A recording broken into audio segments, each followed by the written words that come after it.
The emergency klaxons had fallen silent 3 hours ago, but Ilara Wynn still couldn't shake the feeling that something was terribly wrong aboard the Celestial Dawn. She moved through the corridors of the diplomatic vessel with practiced caution, her boots barely making a sound against the polished metal floors.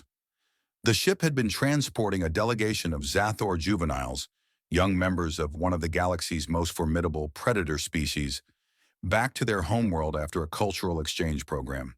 Ilara, as the human cultural liaison, had been assigned to ensure their comfort during the journey. The Zathor were impressive creatures, even in their youth.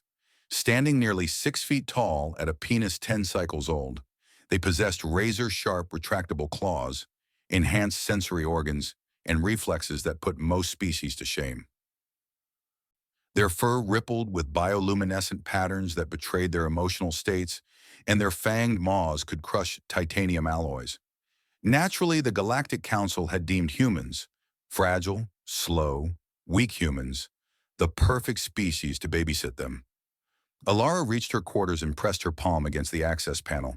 Nothing happened. She frowned, trying again. The door remained sealed. "Override code, Win 7 Delta 9, she spoke clearly. The door hissed open, and Alara's jaw dropped. Her modest cabin had been completely transformed.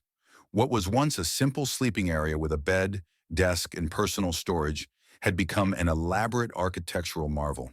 Her bed sheets, the soft blue ones she'd brought from Earth, had been repurposed as walls and roofs for an intricate multi-level structure that spanned from floor to ceiling.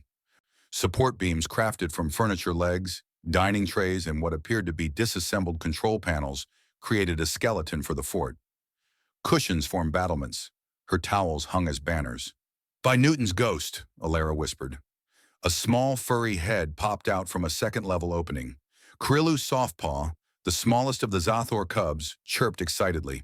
His bioluminescent stripes flashed bright orange, the color of pride and accomplishment. "Human Alara, you have returned. Come, come. We must show you the defensive positions." Before Alara could respond, Kirilu vanished back into the structure. She heard excited chittering from inside. At least 5 distinct voices. All 8 cubs were in there. Alara approached the fort carefully, ducking under a makeshift archway constructed from her desk chair. The engineering was remarkable. The structure bore actual load-bearing calculations etched into support beams with claw marks. Whoever had designed this understood physics. "Kirilu," she called softly, "can you come out here, please?" The young Zathor emerged from a side entrance, his large amber eyes blinking innocently.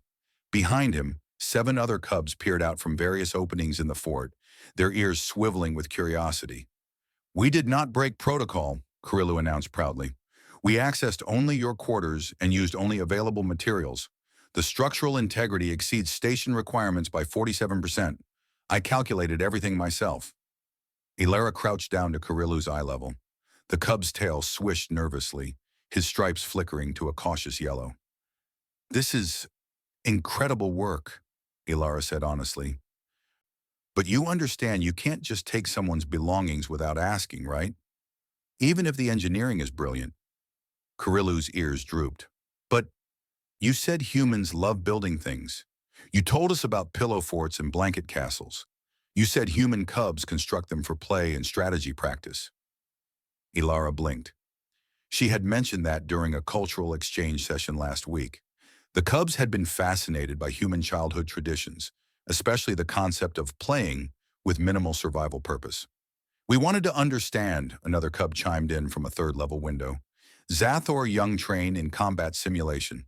We thought perhaps this was human combat training. Soft combat." "We made it better than human design," Kirilu added, his confidence returning.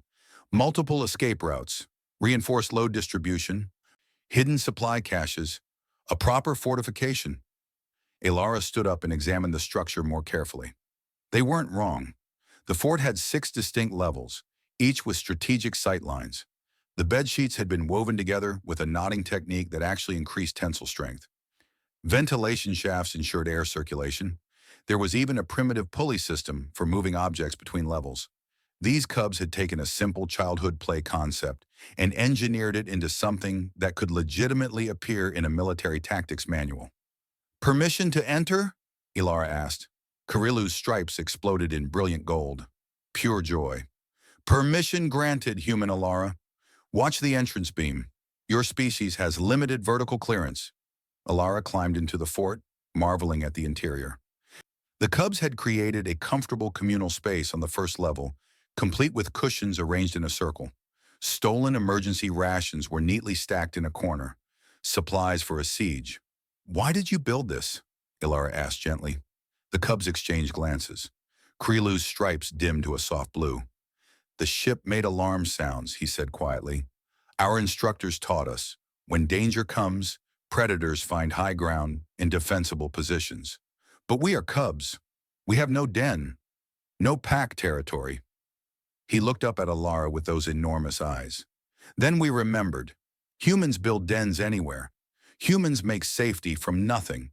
We thought, if we build like humans, we would feel safe. Ilara's heart clenched. These weren't just brilliant young engineers playing games.